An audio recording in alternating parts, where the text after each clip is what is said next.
अगर ये इमाम हाफिज साहब है तब भी आपका इमाम है। अगर ये इमाम मौलवी साहब है तब भी ये आपका इमाम है। अगर ये इमाम साहब मुफ्ती साहब है तब भी ये आपका इमाम है।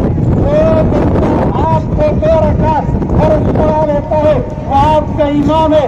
जब आपका इमाम हो गया या आपका कायद बन गया या आपका रहबर बन गया या आपका रहनुमा बन गया, आपके लिए जायज नहीं, आपके लिए इजाजत नहीं आप अपने इमाम के खिलाफ जुबान दराजी करो, आपके लिए इजाजत नहीं, आपके लिए जायज नहीं आप अपने इमाम के बारे में, आप अपनी मौलवी के बारे में बुरा भला कहो। लेकिन आज का माशरा ये हो गया है, तकरीर सुनने के बाद जुमे के बाद आप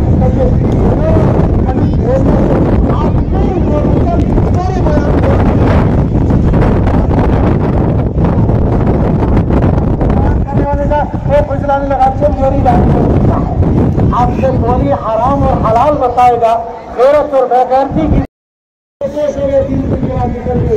हजरत अभी वारंट खत्म नहीं हुआ है, आपके खिलाफ एफआईआर पड़ चुकी है। सुनता हुआ कि क्या मौलवी से पाना असल में मौलवी चले कहीं नहीं निकालता है। आप देखो जरूर है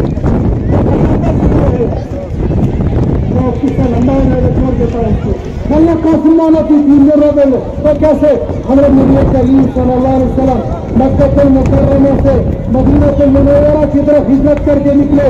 चलो हज और उम्रा करने के लिए गए, उन्होंने गारा हेरा भी न किया भी देखी थी, आपका कुछ भी नहीं है।